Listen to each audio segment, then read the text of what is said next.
食べ物まるっと研究所です。今回はみかんの体への影響についてお話しします。冬の果物といえばみかんですよね。甘酸っぱくて美味しいみかんにはあまり知られていない驚くべき健康効果が12個あります。ただ食べ過ぎることによるデメリットも3つあるので注意が必要です。そこで今日は論文や専門機関の研究をもとにして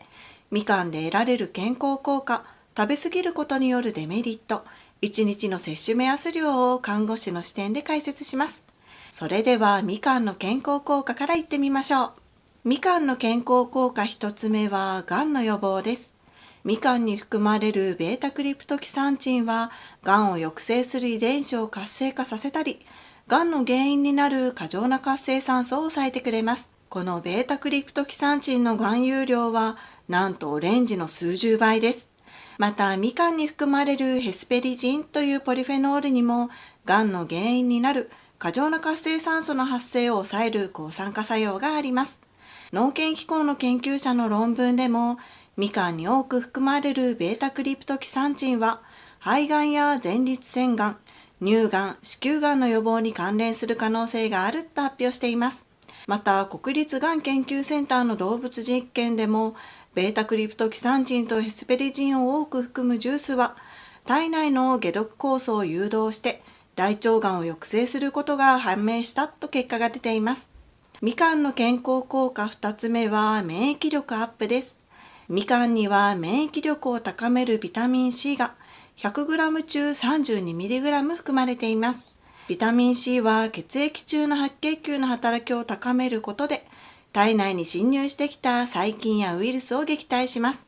イギリスサウサンプトン大学の論文でもビタミン C はバリア機能と免疫の両方をサポートする。ビタミン C は風邪の期間を短縮し風邪の重症度を軽減すると結論付けています。またみかんに含まれるベータクリプトキサンチンにも同じように免疫力を高める効果があるので風邪などの感染症を予防するとともに回復を早めてくれるんです。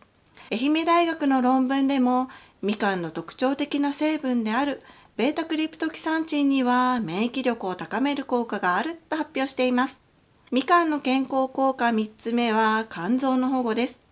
お酒の飲み過ぎなどで過剰に発生した活性酸素は肝臓の細胞にダメージを与えて肝機能障害の原因の一つになってしまいます。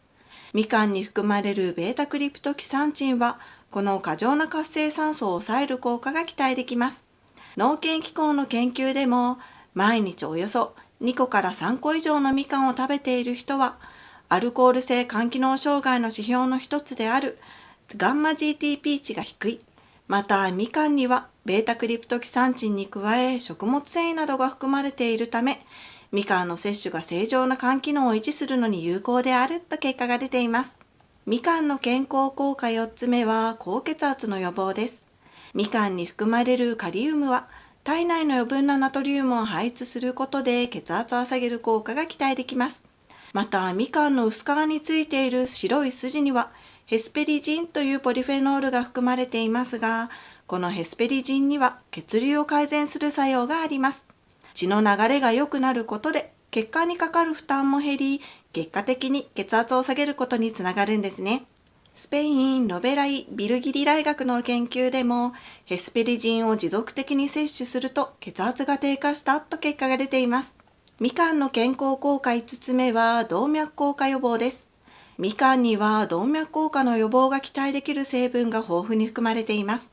1つ目はみかんの薄皮に含まれているヘスペリジンです。ヘスペリジンは血流を改善する働きと中性脂肪を下げる働きを持つので、血管内に脂肪が蓄積するのを防ぐことで動脈硬化の予防が期待できます。2つ目はみかんに含まれる食物繊維であるペクチンです。ペクチンは血中の悪玉コレステロールを下げることで血管内にコレステロールが沈着するのを防いで動脈硬化を予防します。3つ目はみかんに含まれるベータクリプトキサンチンです。ベータクリプトキサンチンは脂質の生成や中性脂肪の合成に関わる遺伝子を減少させて動脈硬化の原因になる悪玉コレステロールを減らす作用が期待できます。農研機構が行った動脈硬化の調査でも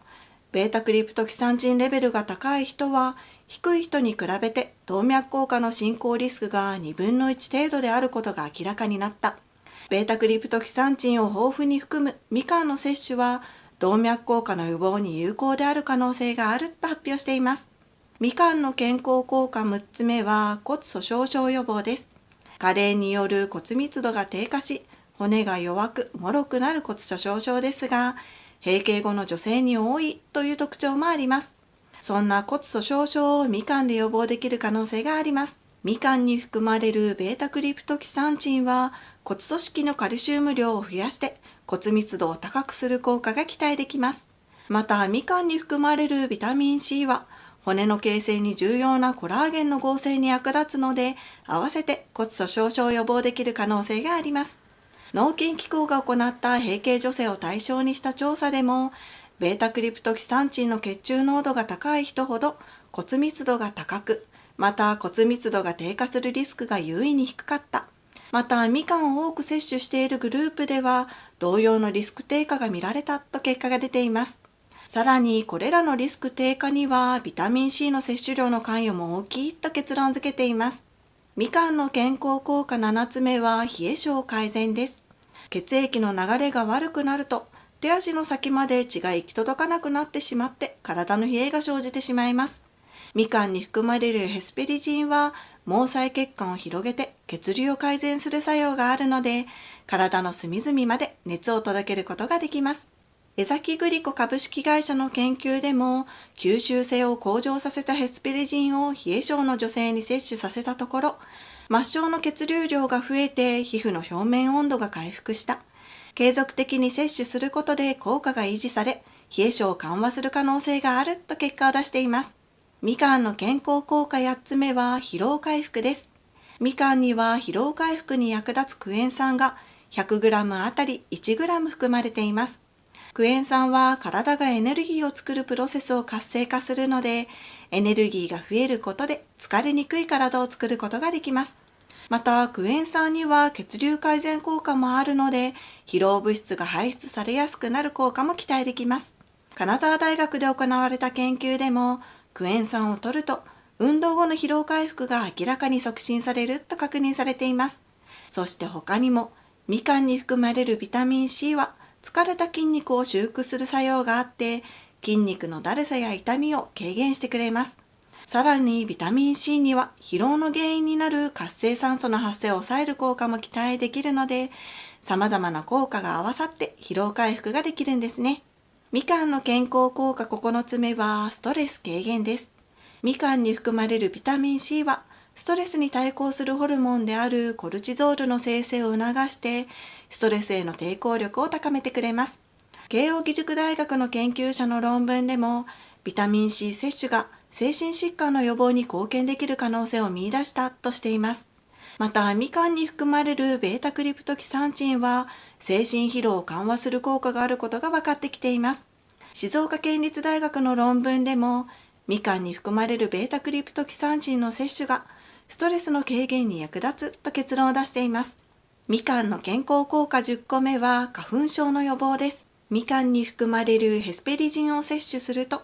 腸内細菌によってヘスペレチンという化合物に変換されます。このヘスペレチンはアレルギー症状の原因となるヒスタミンを抑制することで花粉症の症状を軽減してくれる可能性があります。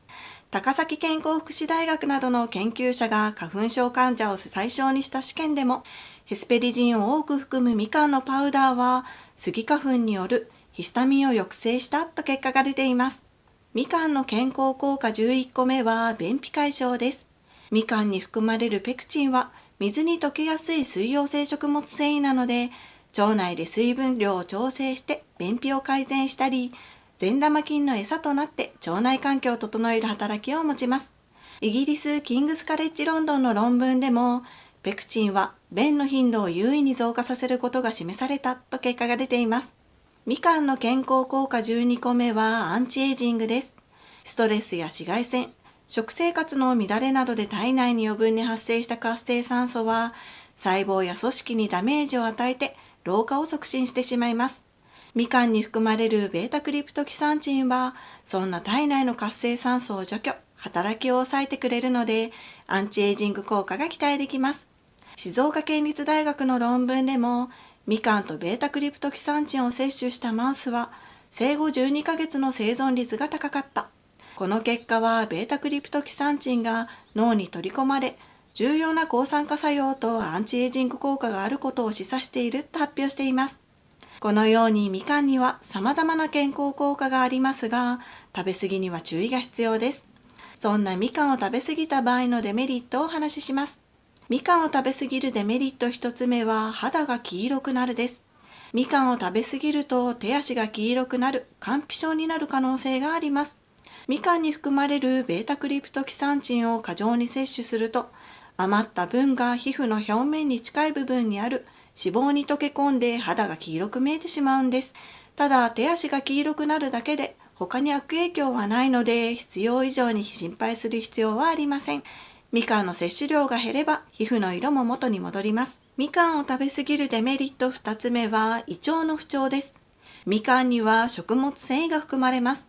適量であれば便通を改善し、腸内環境を整えるサポートをしてくれます。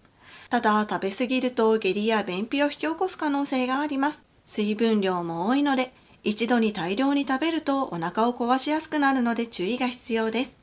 みかんを食べ過ぎるデメリット3つ目は太る可能性です。みかんのカロリーは 100g あたり49キロカロリー程度で、そこまで高カロリーな食べ物ではありません。ただ普通の食事に何個もみかんをプラスして食べてしまうとカロリーオーバーとなってしまいます。一日の食事のバランスを考えながらみかんを取り入れていきたいですね。このようにどんなに体にいい食材でも食べ過ぎると様々なデメリットがあります。それではみかんの適正量はどのくらいなのか。厚生労働省は1日あたり 200g 以上の果物を食べることを推奨しています。また農林水産省の食事バランスガイドでも果物は1日 200g としています。小ぶりのみかんは1個 50g 程度。通常サイズだと 90g 程度なので、1日2個から3個が目安になります。農研機構の研究でも、毎日およそ2個から3個以上のみかんを食べている人は、血清中のベータクリプトキサンチンレベルが高いという結果が出ていることも参考にしてみてください。次に、みかんの健康効果を最高に引き出す食べ方をご紹介します。まずは美味しいみかんの選び方です。色はなるべく濃いものを選んでいきます。皮全体が色づき、ツヤがあり、きめの細かいものがいいです。また、みかんは水分が多いので、持った時にずっしり重みを感じるものの方が美味しいです。次に食べ方のポイントをお話しします。食べ方のポイント1つ目は、白い筋は取らない方がいいです。みかんの薄皮についている白い筋、きれいに取る人もいますよね。でも白い筋には食物繊維やヘスペリジンといった健康にいい成分が豊富に含まれているんです。なので味が苦手でなければ白い筋も一緒に食べるとよりみかんの栄養素を取り入れることができます。食べ方のポイント2つ目は保存方法に注意です。みかんは皮が薄く腐りやすい食品なので直射日光を避けて冷暗所や冷蔵庫の野菜室で保存するといいです。また、なるべくみかん同士が重ならないようにすると傷みづらいです。どうしても重なってしまう場合は、傷みやすい下の方のみかんから食べるといいですね。今回はみかんの健康効果など体に与える影響についてお話ししました。何事も適切な量の摂取とバランスが大切です。美味しいみかんを適切な量食べて健康な体を作っていきたいですね。また、特定の疾患がある方は、医師の指示のもと摂取するようにしてください。あなたが健康な毎日を送れるよう願っています。この動画がためになったら高評価していただけたら嬉しいです。ご視聴ありがとうございました。